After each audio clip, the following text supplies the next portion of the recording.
And here we are getting live.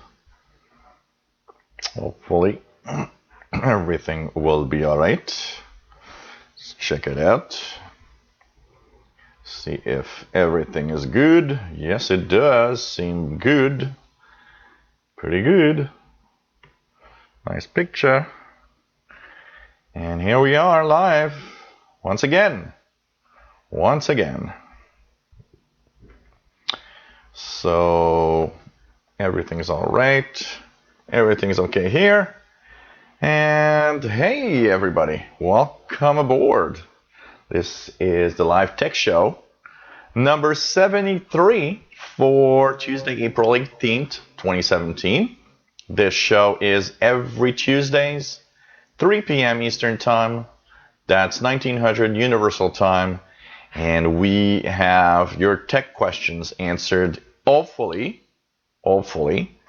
And, of course, we are going to also entertain and have fun in this tech show.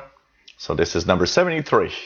What I do is basically answer the questions through email first. So the ones that come through helpwithyourcomputers@gmail.com. And I go through these questions, and when I've gone pretty much through all of them, I simply go to the chat room if somebody has something to ask. And in the chat room there are some knowledgeable people, some great people out there that sometimes answer questions. So why not take a look and have fun chatting with everyone? Great people here.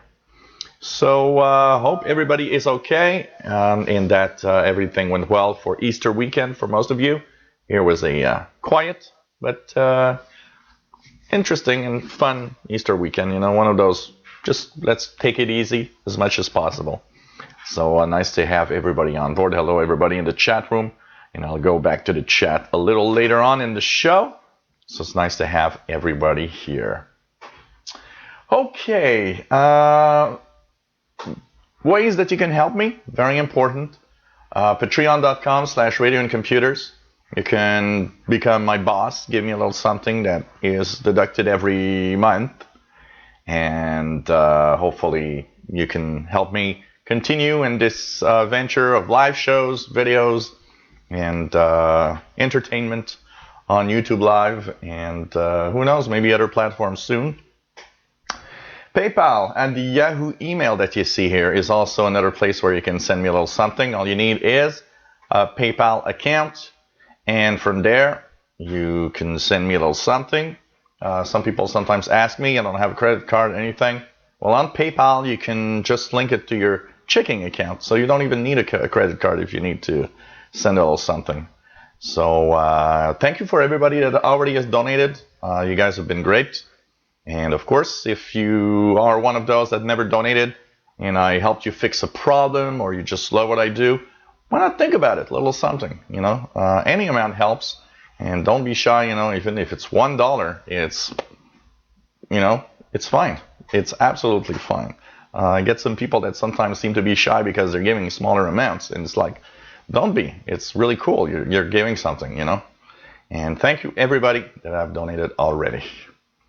Okay, a few things here and there about Creators Update, first of all.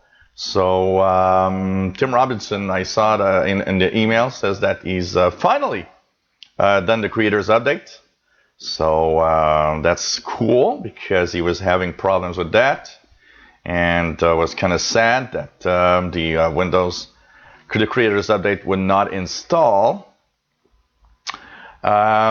There's a Peter Hulgate that also had a problem, but also was able to finally install the Creators Update.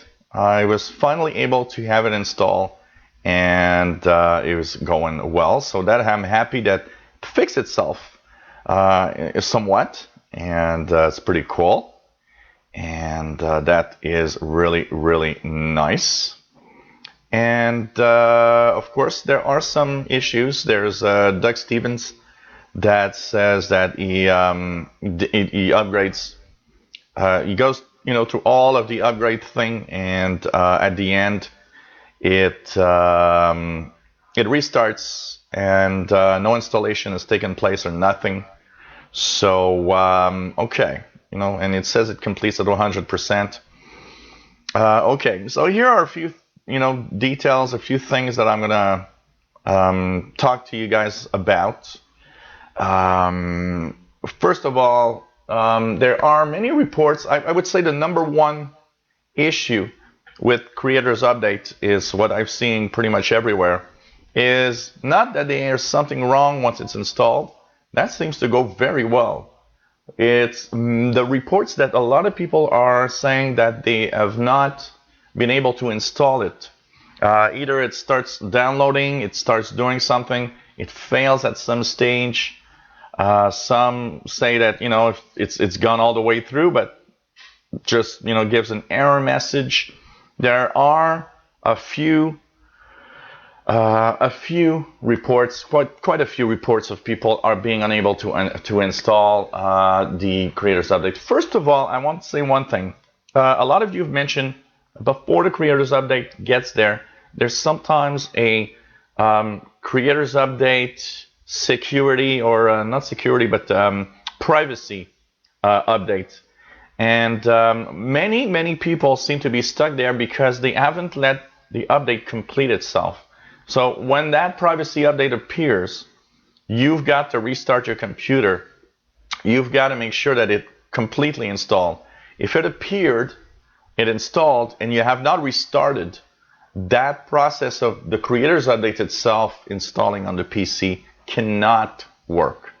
So that's one thing, because I've seen many reports of that. Make sure that you have that update fully installed when it happens. Also, there are different ways to install. So one install might not work, another type might work. The ways that you can install: you can, of course, choose the Windows Update path.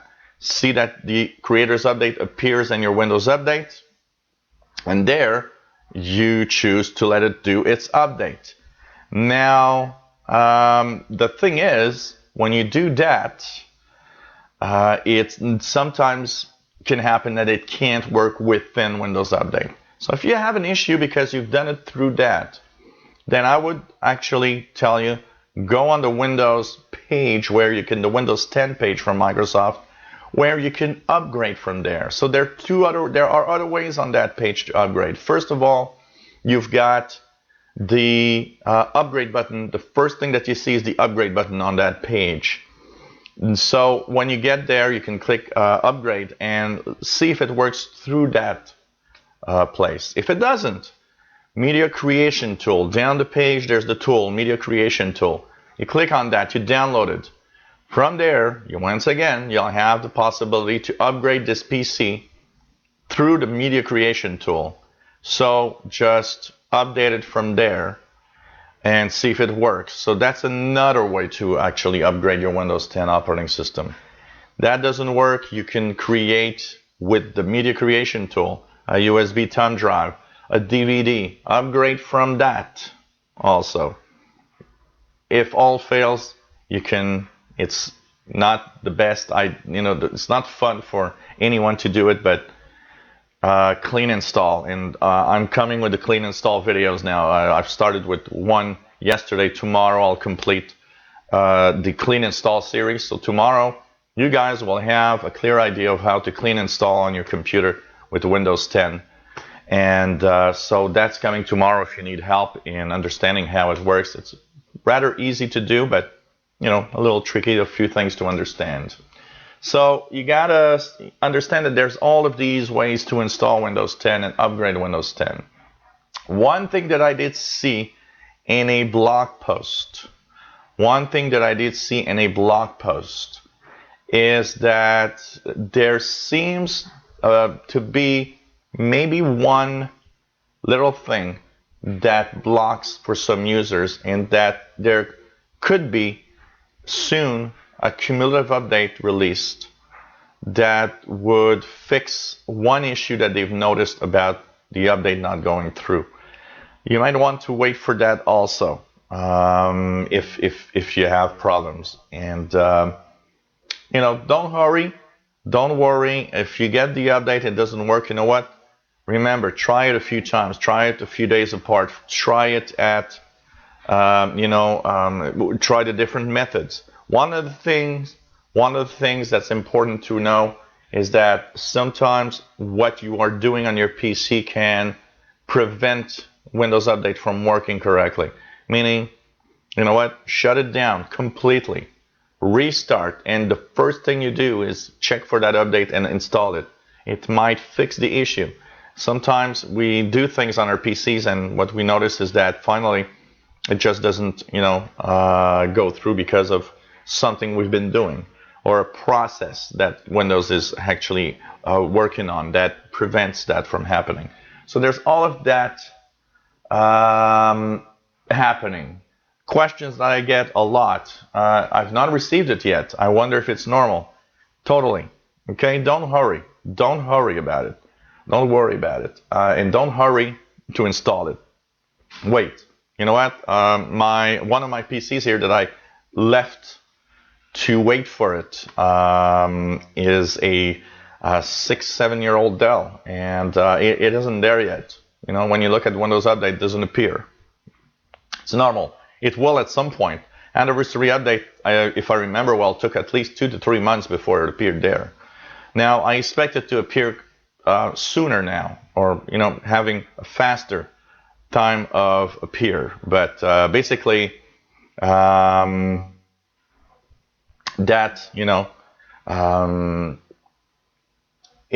just wait for it. Okay, just wait for it and you'll see what happens. But apart from that, in general, okay, for the people that wonder how the Creators Update is going in general, it's very good. Like I said, the major issue is install fails, but it doesn't break your computer. It doesn't do anything bad. It is simply, going really well for pretty much everybody that it upgrades. Pretty much everything works.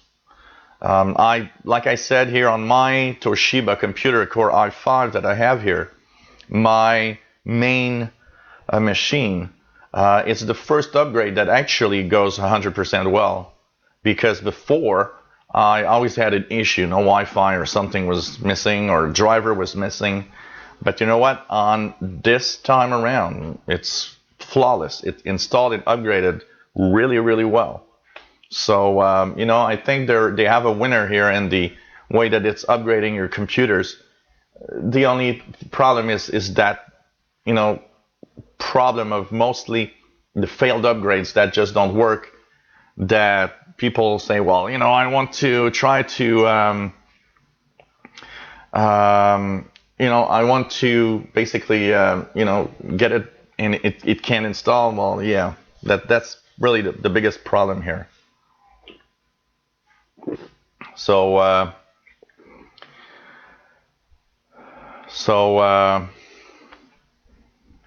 it's one of the issues here that's probably prevalent. Having problems installing is right now the #1 issue.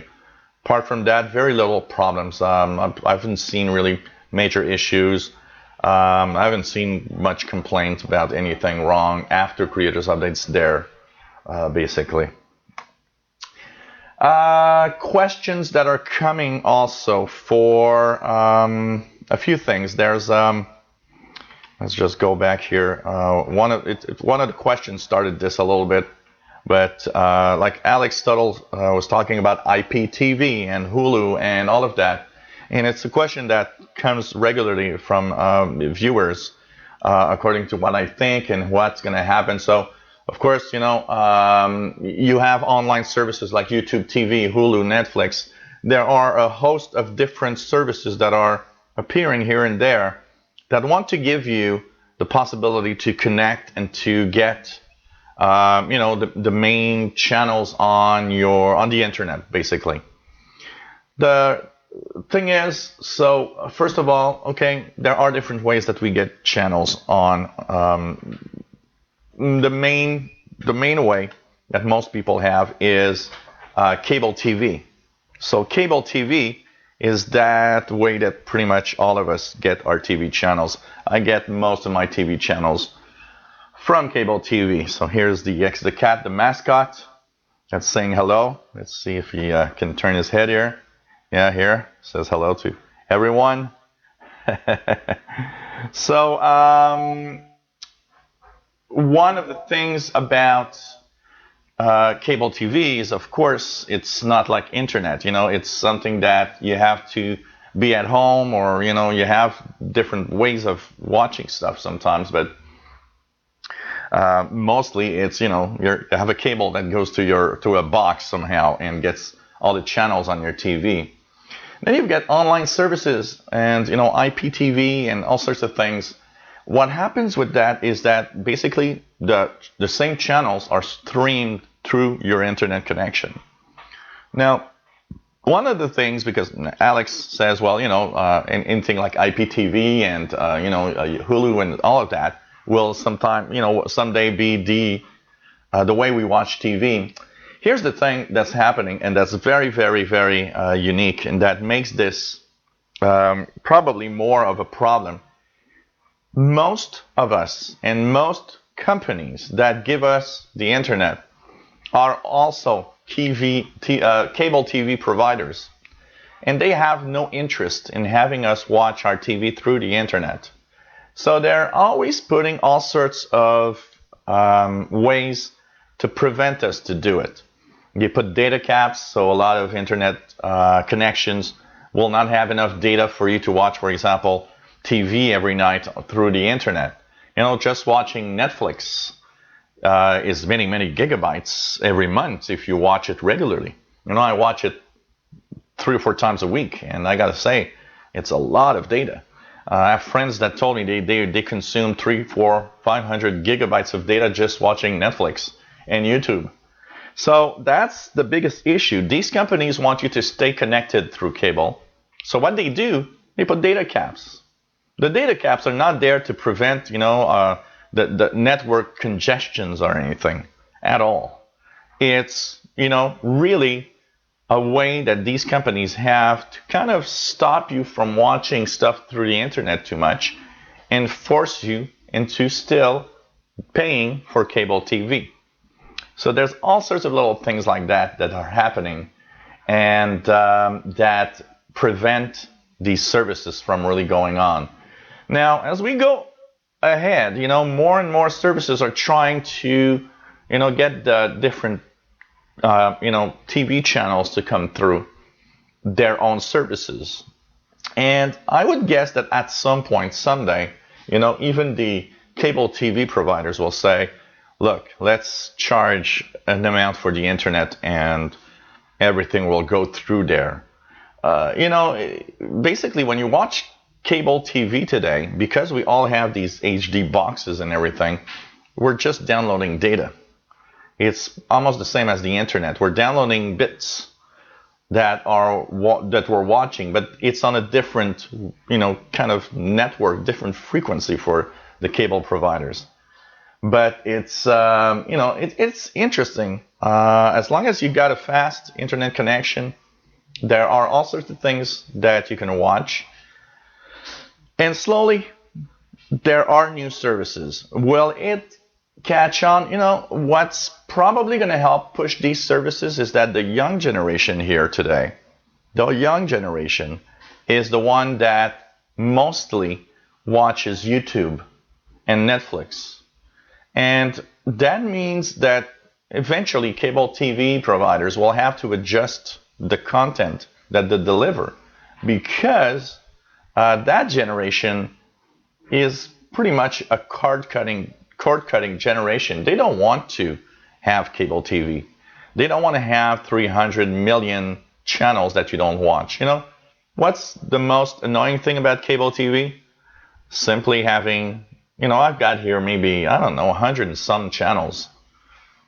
And, I'm surprised to see that with all of these choices, I can go around and just say, well, okay, there's nothing interesting to watch.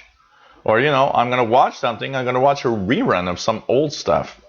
So, and since I have, Netflix, and I also consume a lot of YouTube, I got to tell you one thing, I ain't watching much TV personally. But, it's something that's,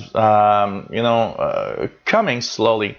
But because, like I said, these companies are, also the providers of the content and the channels and the internet, they just don't want, um, they still make it difficult for most people to get really, some streaming of stuff, because they have these data caps that are just too small and that are hurting them basically. So it's it's something that's probably gonna have to happen and catch on at some point, but we're still a little far away. Some people say that YouTube TV will be a service that's going to make us finally remove ourselves from cable TV, but who knows? Who knows? Okay, Cortana problems. There's a few things with Cortana. Some, it's a problem that I see very, very often. Cortana problems. So we have, so let's just check it out here.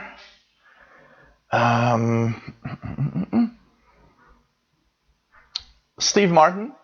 And then we'll go to, we have Douglas Elliott that has lots of things stuck with updates and all. So Steve Martin has started, as in reinstall, Creators Update and everything. And, he has tons of things that to reinstall. So he says it took 3 days to reinstall his software and everything. And Cortana was working perfectly unless she needs the internet now. And at the beginning, it was working. It's just that after reinstalling everything, it just doesn't want to work anymore. Now, of course, he's looking at his wife's computer. Cortana's working correctly. So he says he installed my old drive with Creators Update on it, with all the same software with the driver problem I had, and Cortana is working there and finds the internet okay. So, okay, here's the thing. So what you say, you have an Intel Rapid Storage Technology driver. Okay, you don't usually necessarily need that driver, by the way. And I would go through Windows updates for driver updates, not necessarily through the stuff coming with your PC. So if you're installing it for some reason. So of course the internet's working, Internet Explorer, Chrome, everything is going fine, is going on the internet, but Cortana's still not working. So what can happen, and what can you check? Okay, the major issue that I've seen with Cortana, and it is an issue where it has a problem connecting to your Microsoft account. So if you're using a Microsoft account on your PC, one of the first things that you need to do, go into your user account and try this trick. Change your user account from a Microsoft account to a local account. Once that is done, restart your PC. Go back into the settings, into your user account, and put it back as a Microsoft account. And once that is done, restart your PC again. Check if Cortana works. It would seem that many of the Cortana issues are due to the Microsoft account that doesn't connect. So it's giving you internet connectivity problems, but it's more specifically telling you, I can't connect to the Microsoft account stuff. Because the Microsoft servers are the ones that are having Cortana work. So the problem you got is more specific to it doesn't want to connect to the Microsoft accounts, basically. Sorry, guys. So try that. That's one thing that you need to do. Some people have been reporting that there is a problem if you've changed your login from the regular Microsoft account login to, say, a PIN. Some people have been reporting that when you do that, Cortana doesn't seem to find the internet anymore and work anymore. So what I would say is check that out also. Check that out also. Make sure that you get in your on the internet when you get onto your PC, sorry, to enter your password from your Microsoft account instead of a PIN, just to see if it works. So these are the most common. The last thing that I would say is, of course, you don't feel like reinstalling everything, but take a really, really good look at what exactly, one of the biggest problems that most of us have when we reinstall Windows is the fact that we reinstall, but we look at, we just reinstall everything we want to install and that's it. So, we go ahead and start installing dozens and dozens of software. And at the end, when everything's done, you're like, okay, it's done. And then you find that something doesn't work. One of the most important things about reinstalling, yes, I am slightly, Patrick. So basically, when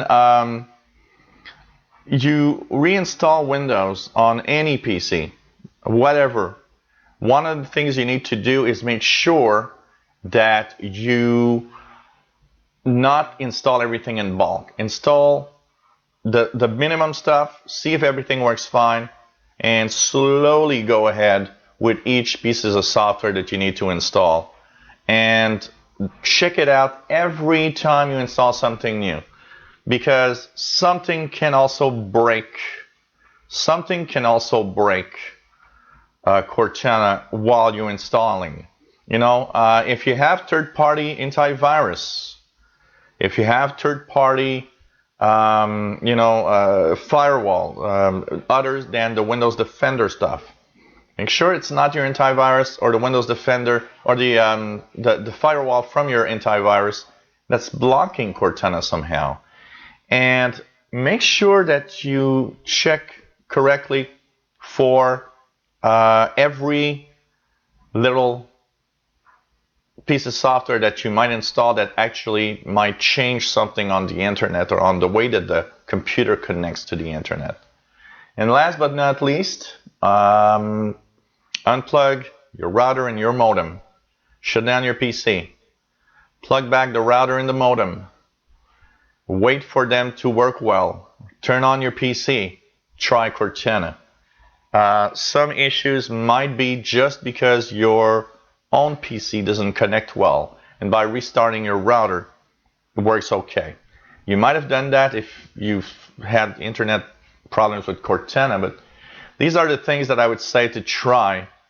And I hope that you can check it out in one of those things. But if all fails, I understand it. It's not cool to reinstall Windows, but make sure, really make sure that whatever you have happening,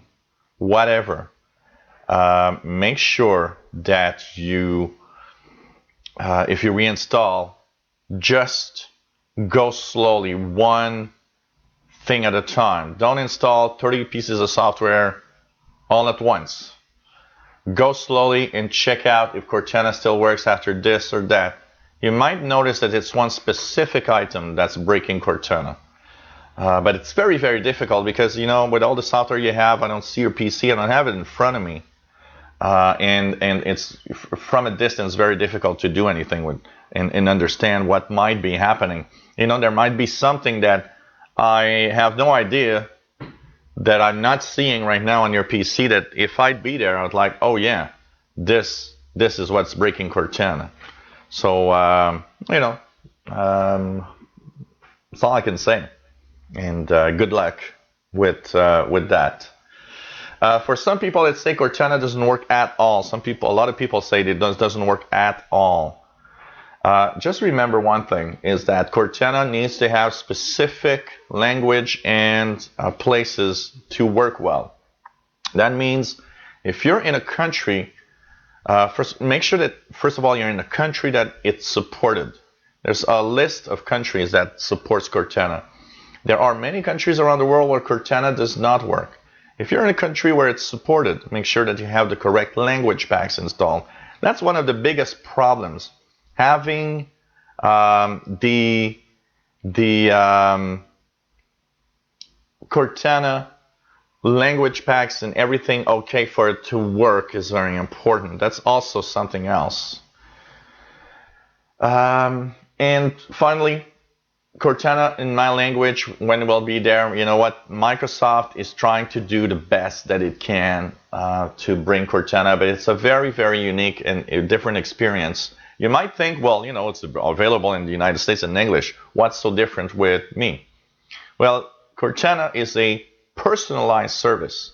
So Cortana will have its own way of saying things depending on the country where you are.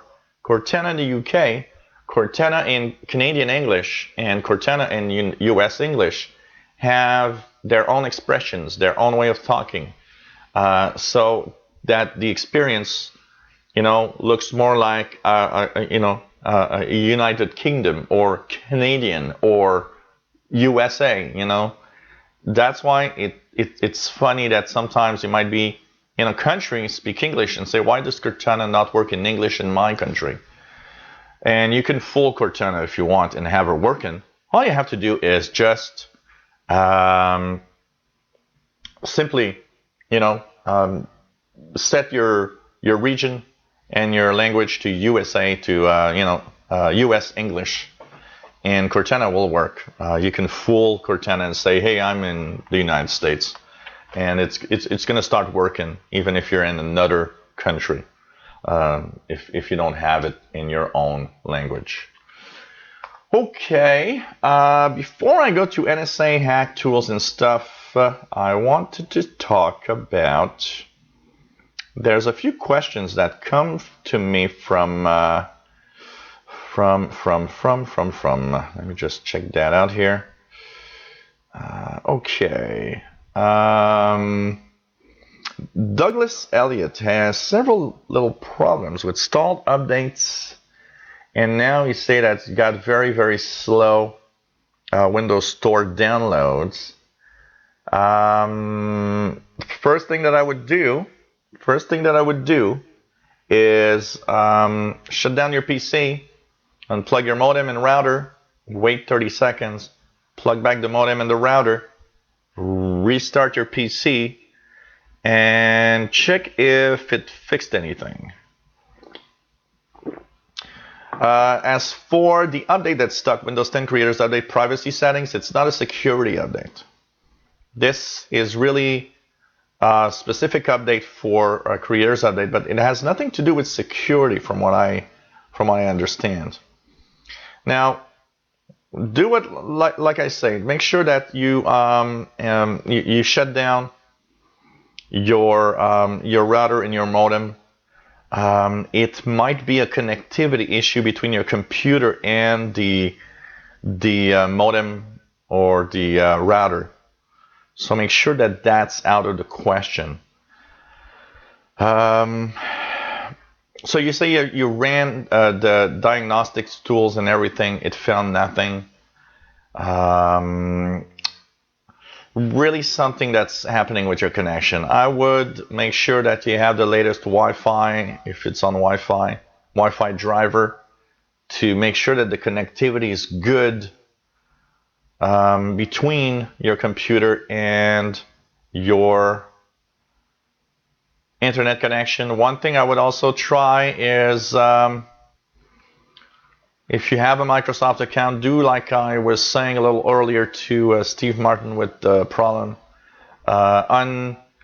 Remove yourself from the Microsoft account, and by going into the settings and clicking local account, try to go back to the Microsoft account after you restarted. One thing also that you might need to check out is make sure that I was about to say something that I just forgot. So Microsoft account stuff, yeah. Wait a little bit, wait a few days more. Make sure that it's not some kind of issue on the Microsoft side with some of their servers. I'd be curious to try that computer with a different internet connection just for the fun of it. It's very, very difficult to once again, make sure that you haven't installed a new piece of software. Have you updated a driver of something? Did you install something new on your PC? Did you try a new antivirus? Did something there change? That's also something that you need to check because it can make a difference. But try these things and come back to me if it still doesn't work well. We'll see what we can do about it. Because you have a connectivity issue specific to Microsoft connections. That's a little bit like Steve Martin earlier. It's really connectivity issue with Microsoft services.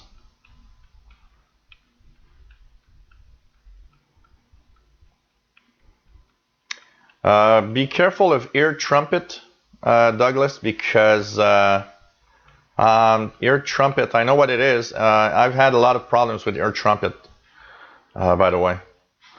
But check it out, because you've got slow connectivity, but specifically with Microsoft stuff. Another thing that you can try, let me just check it out here. If we go into the settings, network and internet, just want to see something here.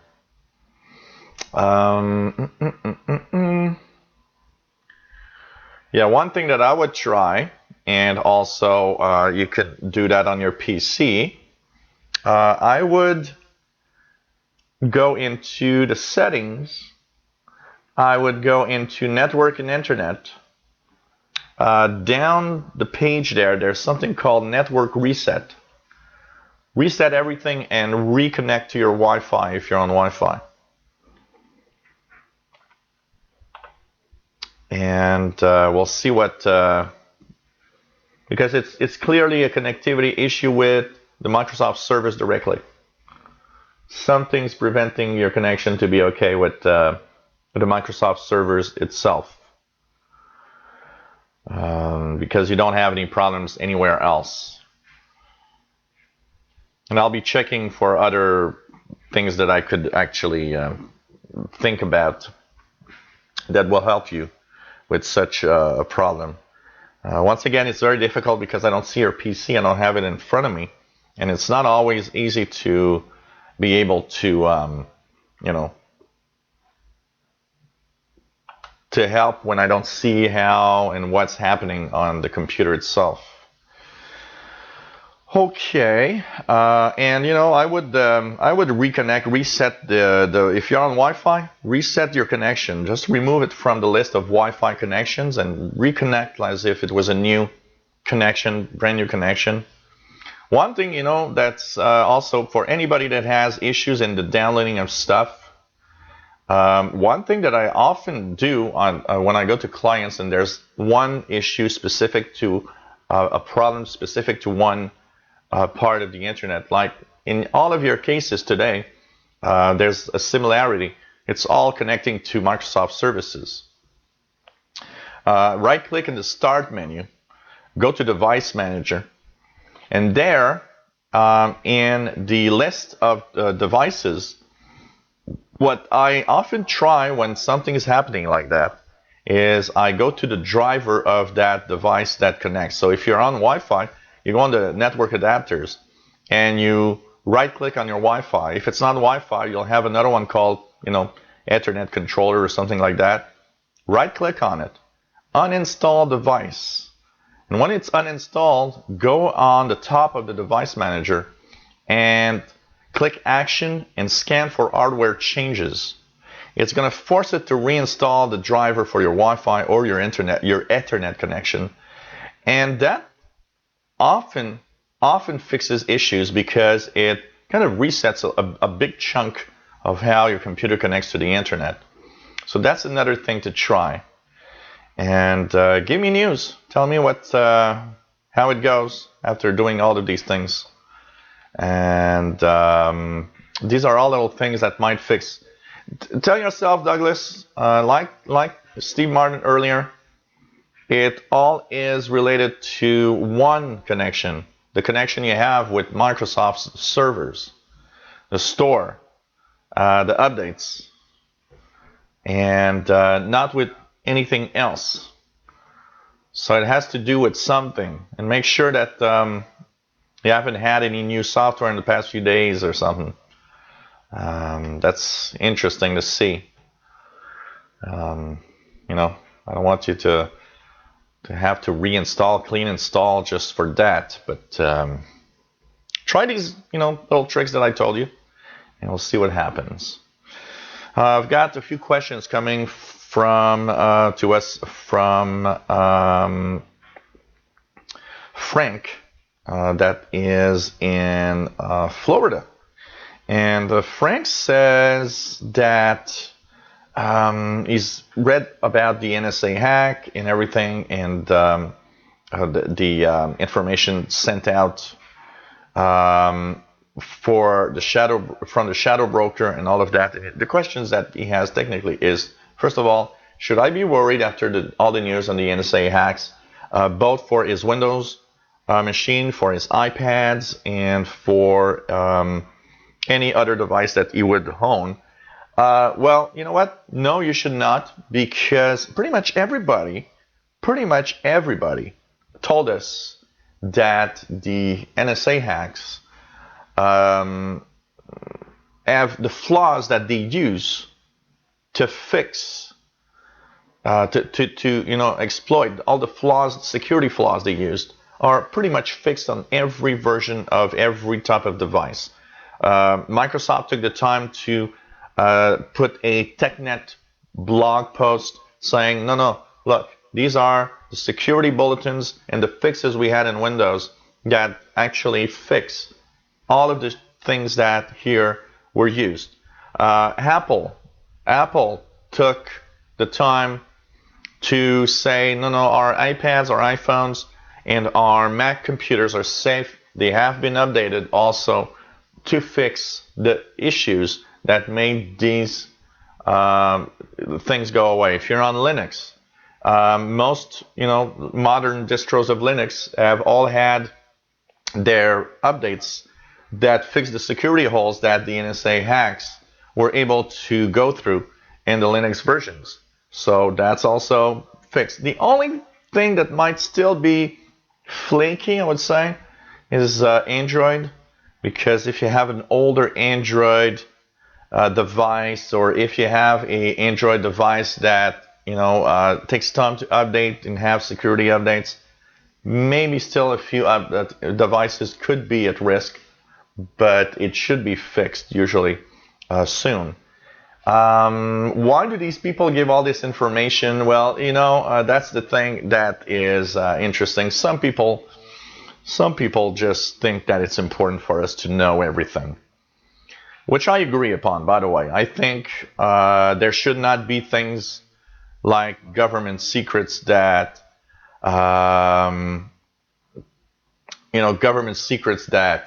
that impact our lives, that they just don't tell us. Government should not be hacking into our computers without us knowing about it. I don't think that's fair and correct. And even though, some people always blast me in the face that, Yeah, but for security reasons, and if you had somebody die because of terrorists, you would not say the same thing. I'm sorry. That is baloney. It is not. It is not saving lives at all. The hacks, the things that they do here, not saving lives at all. And you know what? A very, very good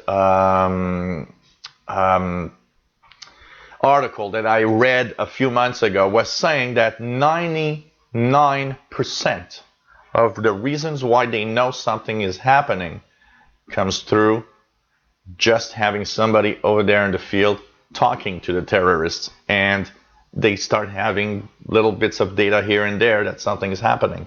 Not doing this, not hacking into our computers, and not at all, just getting all the information they can get from everybody. It doesn't work at all. And so these people, there are some people around the world, some people in higher places that want us to know what's happening. And, I think that's cool that there are people like that. I think it's very, very nice that there are people like that. And it is important for us to know what our government is doing. Every government around the world, Canadian, UK, France, Germany, US, every government, Russia, they all do some bad stuff that we should know about. So, it's kind of, and when somebody tells me, yeah, but that this is going to save us someday, it's not. Okay, that's not how it works. This is, all these agencies and governments that's trying to get as much information on us as possible, and it doesn't stop terrorists from doing anything. And who are the shadow brokers? That's what the last question you've got. Well, it's made of somebody that's well known called Julian Assange, that is right now I think he's in Sweden or something like that, and he's part of, a little bit like Edward Snowden and all of those guys.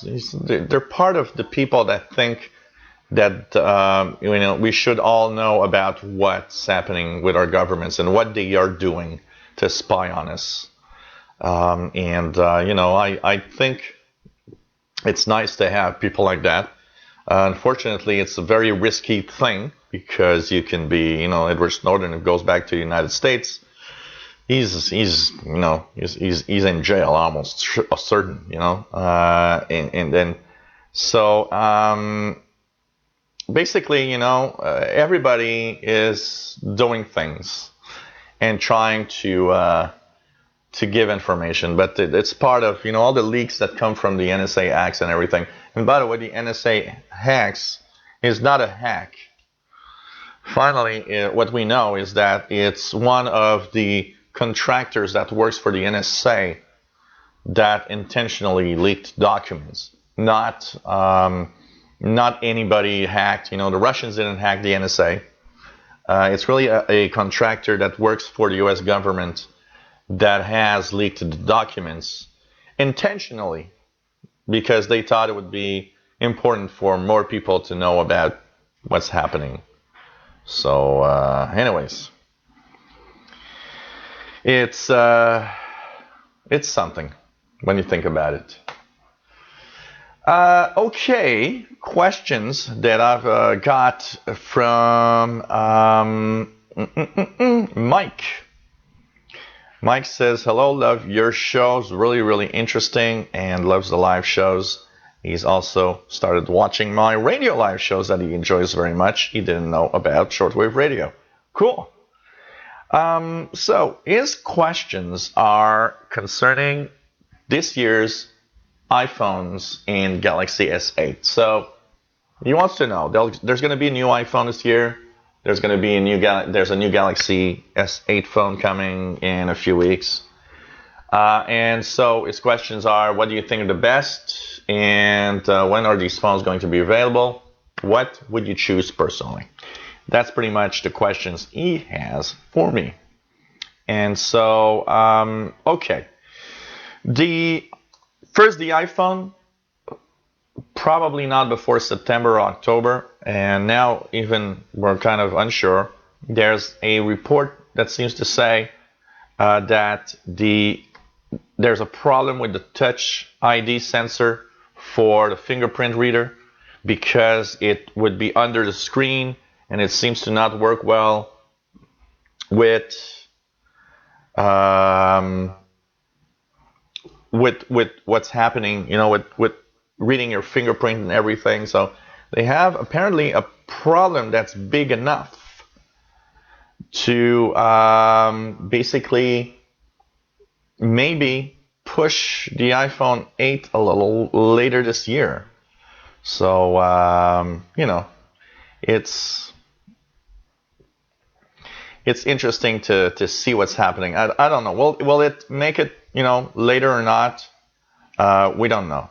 And basically, we'll see. But, being the 10th anniversary of the iPhone, we expect that phone to have amazingly new features and all sorts of new things that are going to be quite interesting. The Galaxy S8 you can pre-order right now on pretty much every carrier, but depending on when or your carrier, it might take several weeks, but some people will have it in a week or two. Some people will have it in a month more, depending on if they've made enough of Galaxy S8 phones. That one also seems to really, really be amazing also. So, I think this year what's going to be very unique with the phones will be the fact that the iPhone and the Samsung Galaxy S8 phone, which are really two major phones, basically, when we think about it, will be amazing. Each will be amazing. And the question of which one I would choose personally is very personal. Because it all depends on what you do and what you want. It all depends on, are you already an Apple guy or an Android guy? That's pretty much how it decides itself. Both will be amazing.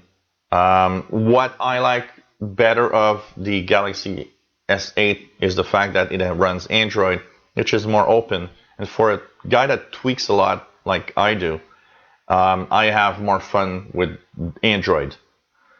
But if I take out the Android side of tweaking, I don't know. It'd be hard to choose between one or the other, personally. And I think both will be amazing devices, for sure. And if it's because you don't want to wait too long, well, the Galaxy S8 is the one coming first in a few weeks. The iPhone 8 much later this year. So it all depends, what type of person are you? I think both will be amazing. Hey, chat room, it's time to say hello. Hello to chat room. How are you, everyone? Gripple Pearls, Alex Tuttle, Silver Shadow, Bobby Burgess, Tim Robinson. By the way, Gripple Pearls, thank you for the beautiful Easter e-cards. They were nice and welcome. Alex Tuttle. What do we have? Albert Zappa. We have Jerry. Hello there, Jerry DX. Nice to have you here. What else? Am I missing anyone? Say hello so that I can say hello. David Walker. Douglas Elliott. Anybody have missed? Say hello, please, so that I can say hi back to you. Oh, it's cool to have everybody here. For sure. Alex says, I get my new phone, LG G6, just for 1 year. In 2 years. So, Peter Sargent, hello there. Nice to have you here. And it's pretty cool to have everybody here. And what else do we have here? So, we've got a few more questions that came in through the email. Oh, that's cool, Bobby. Nice to see your continuing your shortwave stuff. Hey, Sheriff's House, I saw you a little earlier. Forgot to say hello. Nice to have you on board. And really cool. While I was doing my news bulletin this morning, I was listening to a few amateur radio operators that were in the west part of they were in California talking about radio stuff. It was kind of interesting. So, and it's one of the rare occasions where you listen to amateur radio operators and you hear all the guys talking. You know, sometimes you hear only one conversation because the other one doesn't propagate to your direction. But that was cool because they were three people talking, and all three of them I could hear. So it was really nice, and they were all on the west coast of North America. So that was really, really nice. And if it wasn't for the live shows, because of the weather, I probably would have taken my GP5 and gone to the park and do a few videos.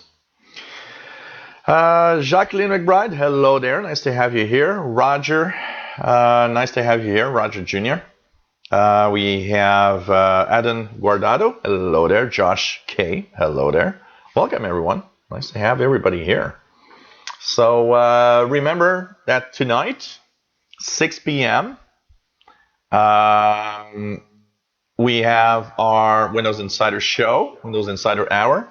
And last week we kind of had a good run on it. It lasted for a couple of hours. We might not last a couple of hours tonight, but we'll see. Never know. You know, these shows don't officially have any time, limit. So as long as we go ahead and just talk. Of course, so if you guys want to join in, it's on the Windows Insider channel. And of course, I will just say that very important. If you want to support me, I'll just get out here and restart the little presentation here. Documents, text show, and so here, whoops. Just to show you guys again, if you guys want to help me out, very, very important. Really helps me a lot. Patreon.com/radioandcomputers. You can become my patron. Help me out. Give me a little something if I helped you in any way. Why not think of joining Patreon? PayPal, great way to send me a little something also. So to the Yahoo email that you see here. Helps me really a lot, and I have no idea how it helps me a lot. And so thank you for everybody that have donated, and why not think of a little donation if you can. Of course, some people can't. It's quite all right. And I want to thank everybody that have taken the time to donate. Okay, beautiful day here in Montreal. Nice, beautiful day. I did took a little walk before the live show to get some fresh air a little bit. Also looking at my my bike. I was looking at how to get my bike fixed so I can do some nice bike rides in the beautiful summer time. And hope everybody had a nice Easter holiday. And pretty cool to have everybody on board. One thing that's here, Tommy Viper Boy, that was talking about his power supply that blew up on his PC. Then that his friend took a look at it, and he says that it's a blown fuse. So he was telling me, does it happen often? Well, a lot of power supplies have fuses. And a blown fuse, it doesn't happen very often, but it can. Something can happen and make the fuse blow out. You said it's 6 or 7 years old or something. Fuses, when you turn on devices, the filament in the fuse, sometimes as the device starts, for a brief instant, it might actually be above the rating, which is normal for some devices. And that's why they have slow and fast blowing fuses in electronics. The slow kind is there to withstand, a brief time where it goes over the rating of the fuse, but it's too short to blow it up. But when that happens, it eventually can have it blow up.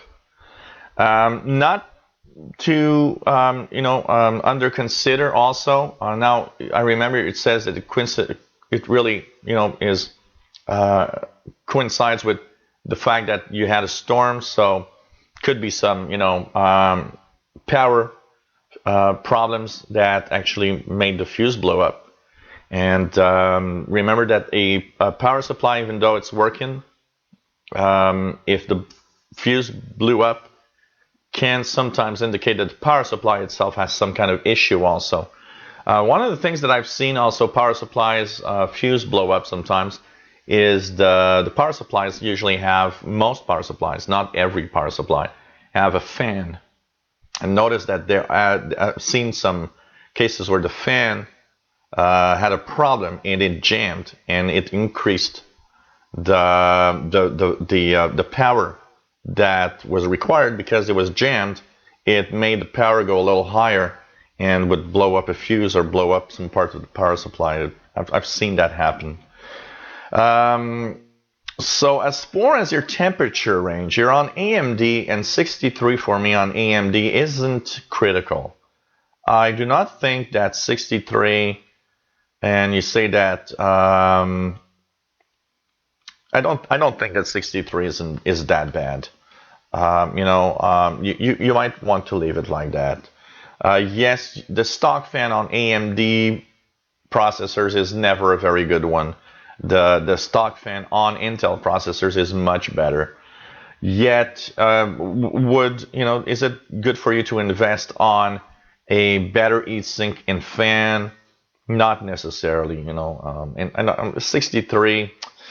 I'd have to look the specifics of that CPU you've got, but many AMD CPUs actually go up to 60 and 70 degrees, and it's normal. It isn't even a problem. It's totally normal that it reaches that. So it depends on really the model you have, and that if you look on the AMD website, AMD, like Intel, they have charts of all their CPUs and the actual working range of temperature. So, it might say that the actual range of temperature is up to 80 degrees on yours, which means 63 you're within the actual range of, the CPU. So it might not be a problem at all that you're at 63. One of the indications that your PC often is really too hot is that you hear the fans run really fast. Every desktop and laptop has a fan. And basically, you hear these fans. And you'll hear them. When I do the live shows, I hear the fan from my laptop that's driving the camera. Surprising. It often happens that a failing hard drive, you hear it. You can hear it. You can hear it. It's searching or trying to read specific places on the hard drive all the time. You can hear it do that. You can of course hear it if there was a head crash. The clonk clonk clonk that you'll hear.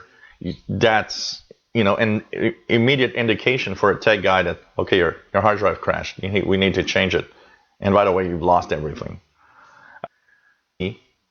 About the show where I'm talking about clean install, and by the way, if anybody that wants to clean install Windows 10, all the videos will be there tomorrow. I did the first one to explain where you and how to get Windows 10 and have your USB thumb drive or DVD ready.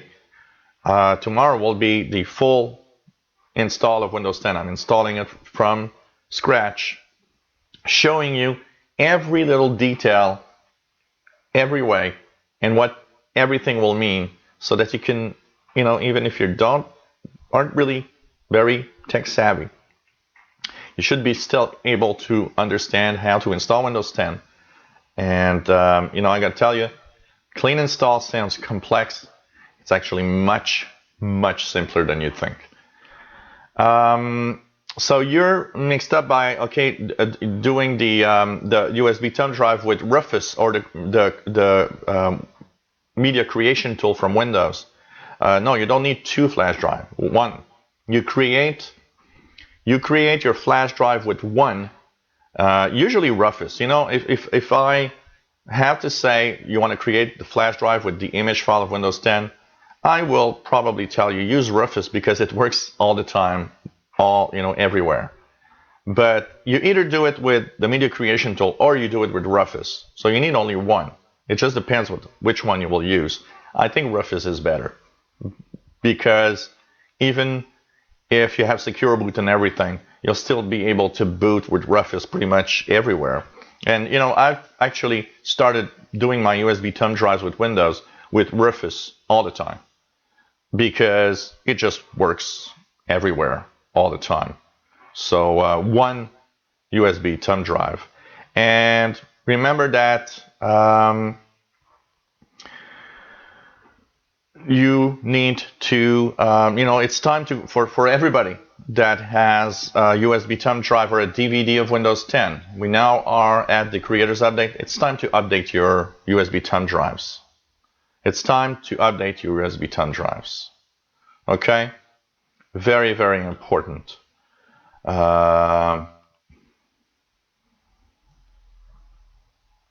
So,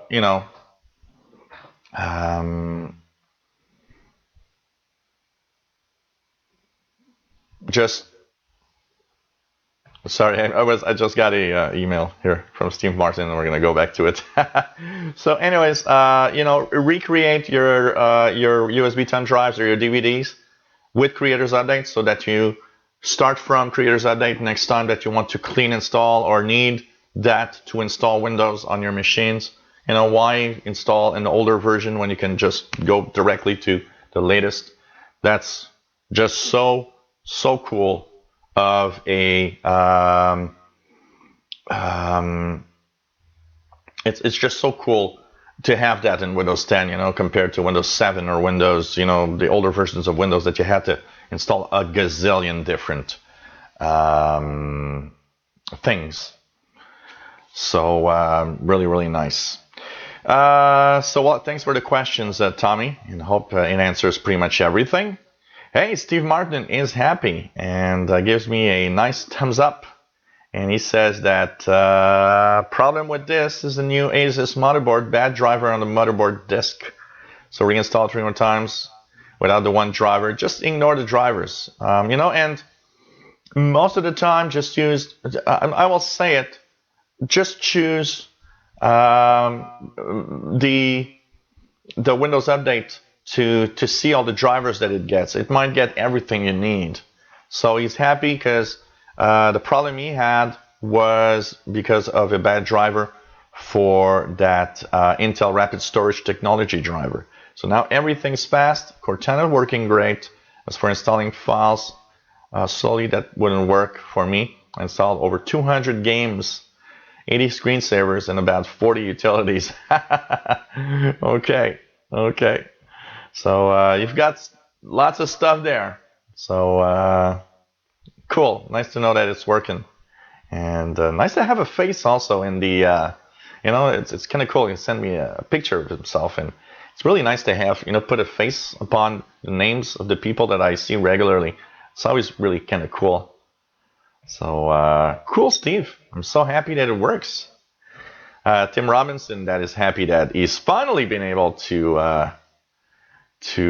install the Creators Update. And thank you, Dennis Hunter, for telling me that it's a great show. Pretty cool. Nice to have you here. And always nice. What else do we have here? Let me just check the chat if I've missed something. What else do we have here? What else do I have here? Alex Tuttle, hey Jill, updated my laptop and desktop on the mail app problem, and I did not do anything. Did not have to do anything. Okay. really cool. That is cool.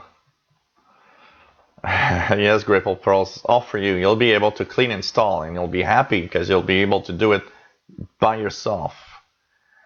What else do we have here? Yeah, just wait for it. Just for those that don't have the creators update yet, just wait for it. Don't rush. Don't rush. Don't rush. What else do we have here? Okay. What else do we have here? We have another little email. Albert Zappa saying, Jill, getting ready to install SSD to my Toshiba, and I know you have one too. I know you have upgraded yours. Just wondering how easy it is. My battery is built in and can't remove until you open it. I've seen YouTube videos on cloning Windows 10 and installing the SSD. Just wanted your opinion. On most computers, installing the hard drive is quite easy.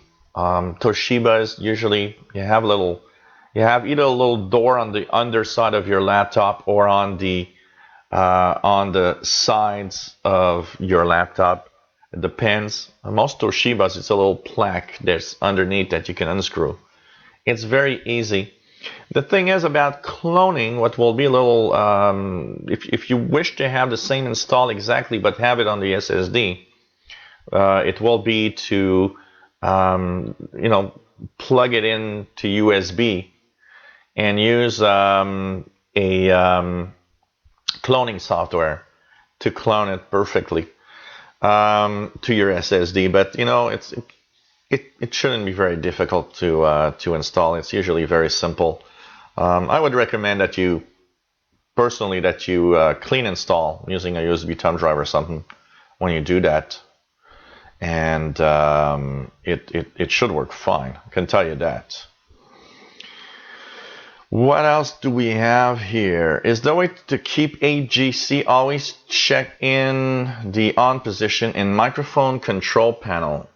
Yeah, well, that option is specific to your machine because most microphone control panel don't have that. So it really depends on the device that you have specifically. What's the type of sound controller that you have in your computer, Roger Jr.?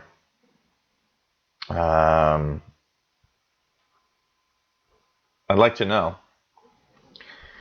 What else do we have here? Shah Abbas Sarwari, hello there. Created a media creation tool on USB flash. Said you should update your USB. I don't understand to do it. Could you help for that, please? Yeah,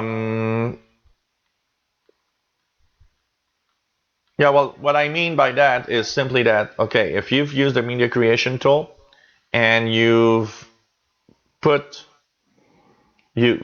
chosen the option to create a USB flash drive with it, it will update the USB flash drive in itself. Just plug in the USB flash drive on your computer, run the media creation tool, choose the option to have the install on another computer, and then choose that you have a USB, choose your USB thumb drive, and let it create that USB thumb drive for you. It will update your USB thumb drive, basically. So, Jacqueline McBride, Windows 10 Creators Update privacy settings is a change to the way that the privacy settings are working, basically. It is not something that appears for everybody. Not everyone got it. I'm going to check here if I've got it, but not everything is showing up there with that that update. Let me just check my update history here. So I haven't had it, and most people that have it, I believe, have it. Let me just check it out here. Other updates. What's that? No, okay. So it's probably mostly for people that haven't yet upgraded to Creators Update. Some kind of pre-update that they've done for the security settings, basically.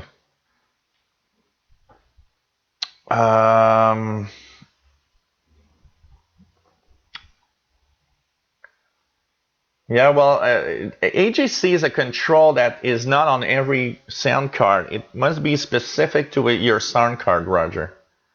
But I don't know, because most sound cards don't have that setting for AGC. AGC is the automatic gain control, and I know some sound cards have that. Usually, more advanced sound cards have that. So. Alex says, I do have problems after upgrade and the update for my laptop. I need to reinstall. I don't know. My desktop is faster, but my laptop is slow. Okay, there could be something. Can you always check to the on position? I don't know which. It depends on what type of sound card you have. No, AGC settings is very specific. It's not just the fact that you have Windows 10, Roger, is because you have a very specific sound controller on your computer. It is different. Most 90% of us don't have that setting. You have probably a very specific sound device on your computer, and that's why you've got AGC. So I'm not really sure what to tell you about that. If you can have it checked on, is there a reason why you want it on all the time? Is there something that doesn't work well when it's not? Hey, Matteo Cirillo, hello there. Not bad at all. Not bad at all. Yes, it's an automatic gain control, that's for sure. But most of us don't have that. So, what else do we have here?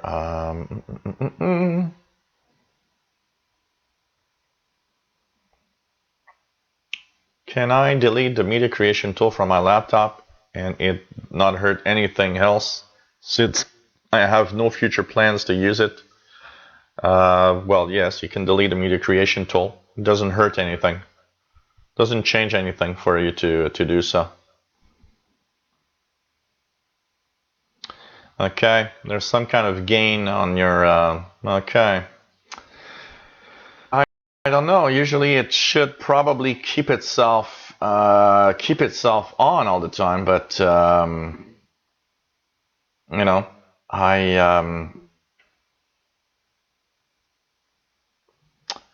don't know, because I don't have, or I don't know about what device you've got. And that's the biggest problem, is I don't know what type of sound card you've got.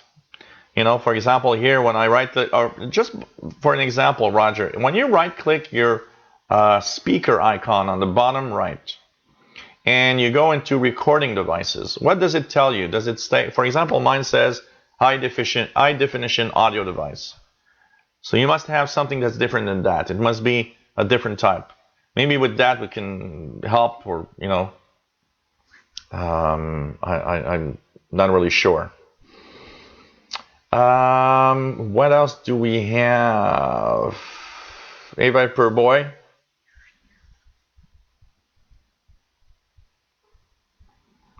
Hope everything's going all well. Yes, new Star Wars coming this year, Jacqueline. You're right about that. I'm more of a Star Trek fan than a Star Wars fan, though. But really cool. What else do we have here? What else do we have here? Let's check it out. Okay. Larry Fritz says, on Windows 10, taskbar buttons and Windows buttons do not don't do anything when I clicked on that. I have to go to Task Manager, restart Windows Explorer to get them to work again. What causes this issue? Many things can cause that issue, but you might have a bug in your operating system. But what version of Windows are you running that's having that? Is it that once you upgraded to Creators Update? I would need more details. But it is a common issue in Windows, especially the first versions of Windows had that very, very often. But I would need more details to help or anything. So you're a big fan, Jacqueline, of Star Wars and Star Trek. That's cool. I mean, Star Wars is, I've watched all of them. I mean, it's something that's interesting to watch, and it's cool movies. But I have a kind of a Star Trek kind of, I like better the Star Trek type. But it's cool to see that you're a fan of both. So you like science fiction and space stuff a lot, I would guess. What else do we have? Matteo says his update with a USB went fine with Toshiba, which was given as a gift. Cool. Worked fine. Pretty cool. And Fitbit. They're kind of easy to set up, usually, the Fitbit Grapple Pearls. They're pretty simple to work. With Fitbit, you can, But, you don't necessarily need that. It depends what you need to do Grapple Pearls. You know what? Your Galaxy S7 phone, remember, has everything inside it. When you go to the apps, you have Samsung Health. So I don't know why you want the Fitbit specifically, but Samsung Health, if you have your phone with you all the time, has everything you need. So here I just use Samsung Health, and it tells me, it tells me I walked 46 minutes today, and that I'm almost, it's 77% of what I should walk today.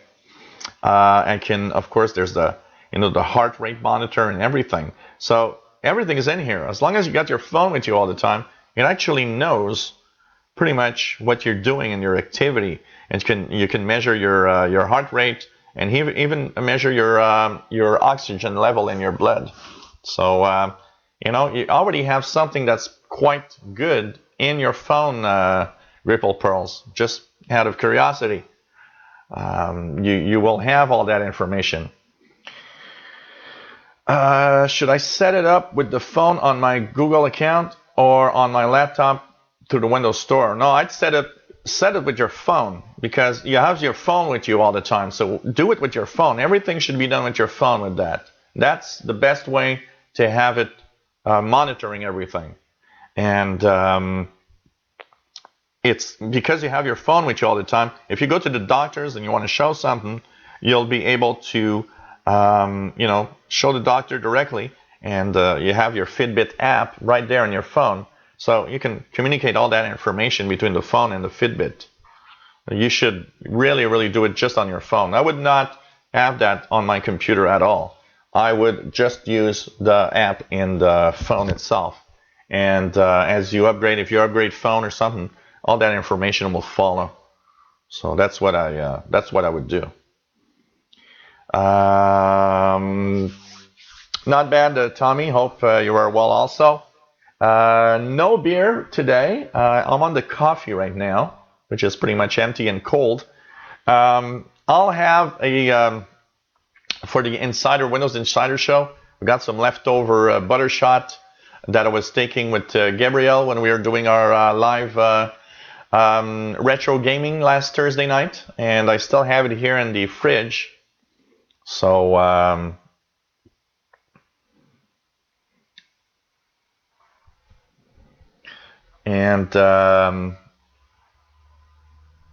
I'll be taking that with ice tonight, so I'll have a little alcohol, but not beer.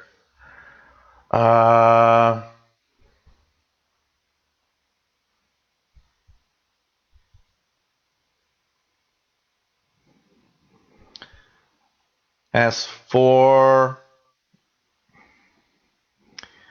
okay, Shahabas Sarwari. Oops, got a problem with my lighting here. I want to install Windows 10 via Media Creation Tool. If I choose Custom Install from Setup, do it remove all the programs? You'll have a choice. You'll have a choice. You'll be able to choose which one you want, the custom setup, or if you want to have to save everything or to just remove everything. It's going to ask you, really ask you. Just want to check something, guys, because when lights go out, I just want to make sure that it's okay. Oh, here it goes. It's okay. So, sorry. So here we go. So, anyways, so it's going to ask you. You'll have the possibility to choose if you want to keep something or if you want to remove everything, basically. One crazy way to charge it connects to the Fitbit, then the other end goes to the USB port on the laptop. You can charge it with your laptop, or you can charge it with your Galaxy phone's adapter. You know that your Samsung phone, the white adapter that comes with it, you can remove the USB cable that charges your phone and put the Fitbit USB there if you want, and not just charge it with your computer. It charges in any adapter that has a USB port on it. So you can charge it everywhere with anything. As long as it has a USB port that gives power, it's going to charge. It's actually the most convenient way of charging devices because it simply makes sure that it's easy to charge wherever and whatever you do. So basically, the sex hour. Oh man, I don't know. It was we were, the thing is, when we get drunk, I can tell you that in the gaming, in the retro gaming, me and Gabrielle, we get out of hand. We just I noticed I swear a lot. Oh man. I just noticed I swear a lot. But oh man, we're having fun. We're having a lot of fun. You know what? When we did last week was kind of funny because Patrick has it exactly as it is. Retro gaming is wild and crazy. Exactly. It's really something. Really something. And this Thursday in the retro gaming is going to be in emulation. We'll have Super Nintendo games. I'm going to look at the top 25 Super Nintendo games, and I'm just going to install that.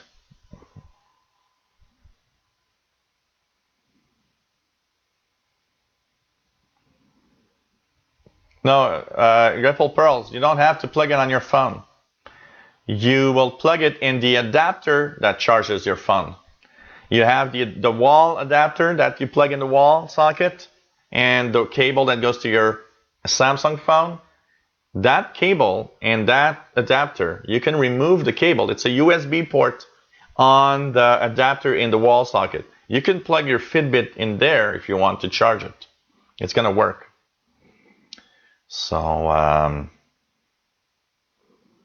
that's how it's gonna happen. Yeah, ZNES. It's a good emulator. That's what we're gonna use.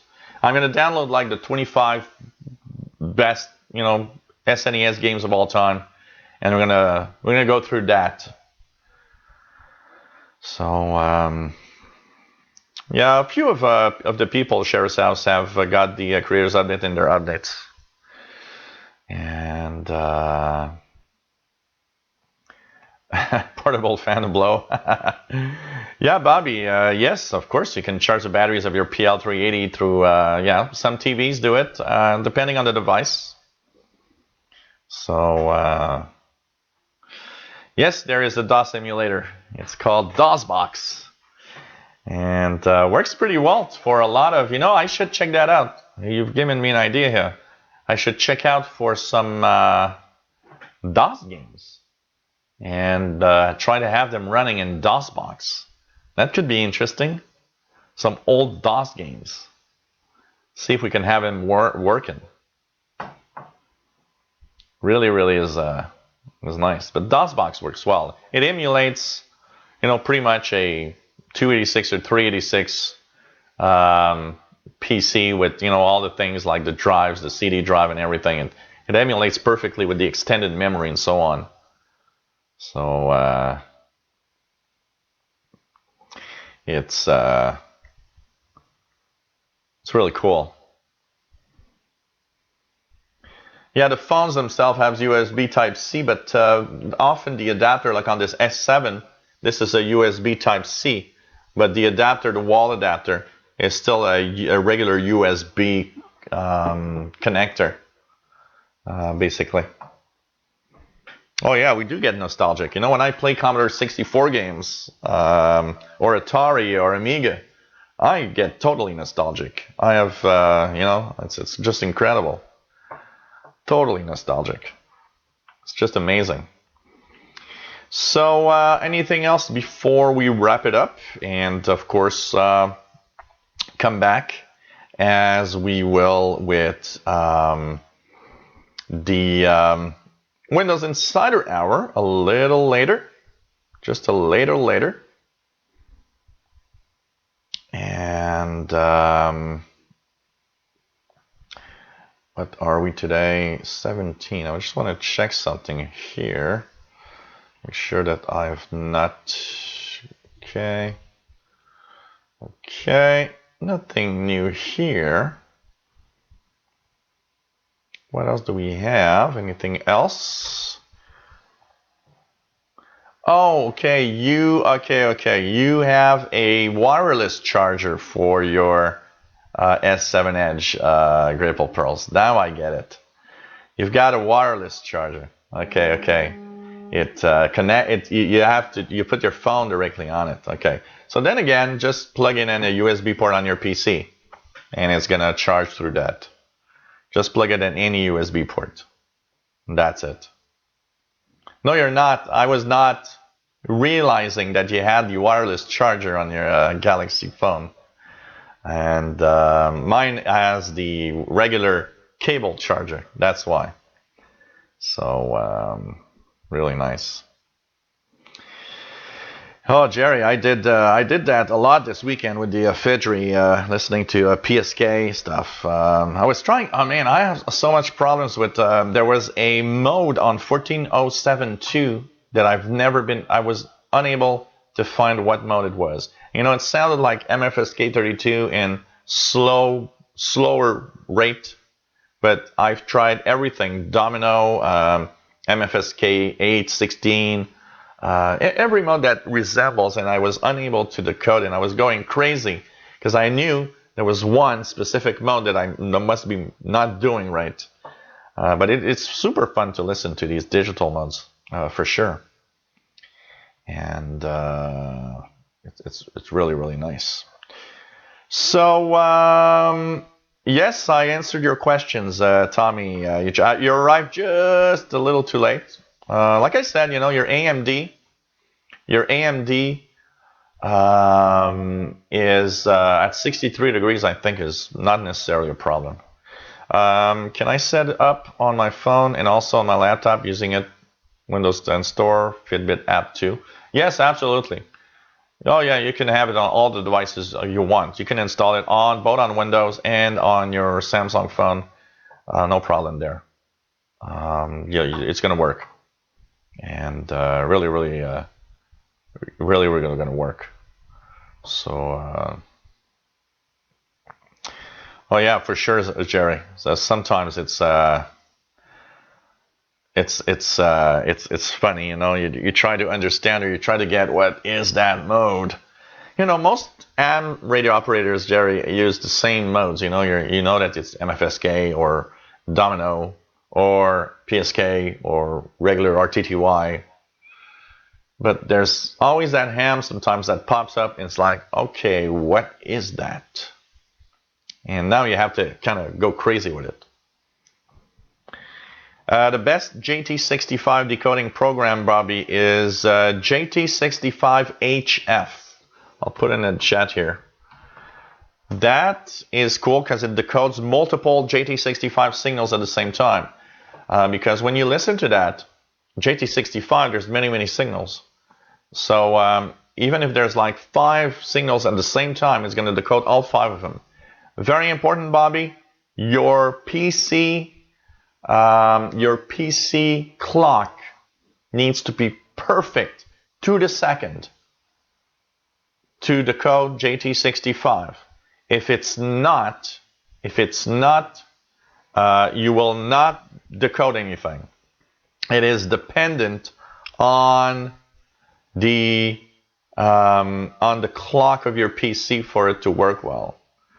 So, what is this? I like it, Gripple Pearls.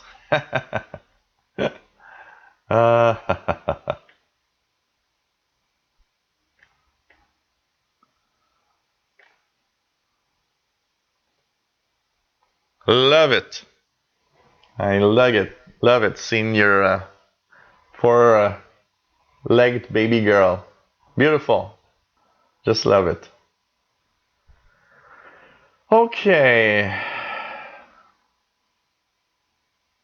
Oh yeah, Facebook. Facebook does, Pogo and Facebook games. It's surprising how they can actually throttle your CPU at a higher rate. I can tell you that.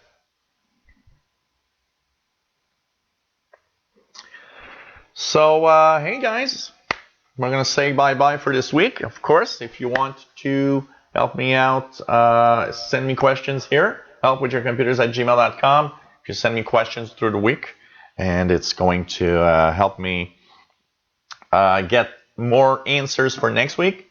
So during the week, you can, of course, send your questions here. And, of course, thanks again, everybody, for being here. It's always super cool to have all of you here. I want to say that in about an hour and 20 minutes, Windows Insider Hour, why not join us again and continue to talk and to chat between all of you. And, of course, I'll be talking about the latest build that we've got, 16176. And today is viewer questions, basically. So everything that people, asked me about the Insider program and Insider builds through the last couple of weeks since we've restarted the Redstone 3 builds. So hope that we can see each other in about an hour and 20 minutes on the other. And I'll wait for Gabrielle to get a cooking video, Grateful Pearls. We'll try to do a little cooking video of some sort. And you know what? I feel sometimes when I make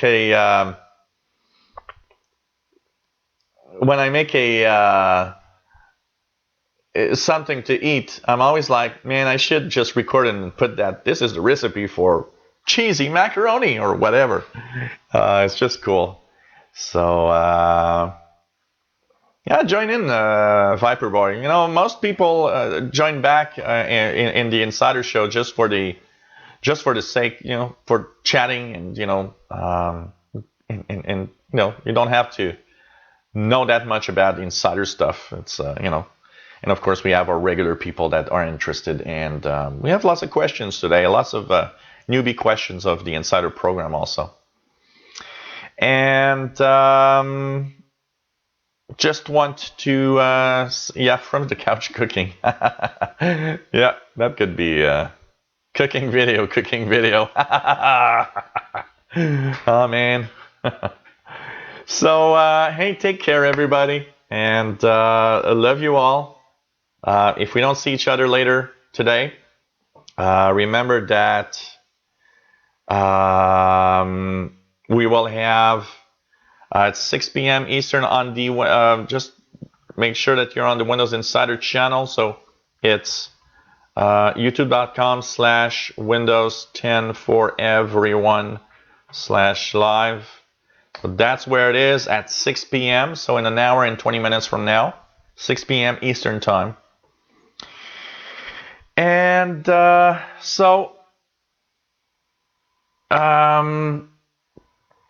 what else do I have to say here? Yes, Windows Insider Hour. So if we don't see each other in an hour, 20 minutes, remember that this coming Thursday is the From the Couch show at 4 p.m. with Gabriel. Also, retro gaming. This week is Super Nintendo, 7:30 p.m. Eastern Time, 23:30 UTC, on the Old Computer Museum, and museum is spelled M-U-Z-M. And Friday, a radio show at 4 p.m. Eastern Time, 2000 hours UTC. For those that are interested in the radio side of it, we will be live this Friday, possibly from the couch once again with Gabriel, and we will be tuning around with portable receivers and trying to pick up signals from the couch. I think that's going to be a fun little moment again to do. And of course, if we don't see each other, see you all next week. And take care. Stay safe, everyone. Always fun to do these shows. Always fun to have everybody here. Take care. Love you all. Please stay safe. Bye.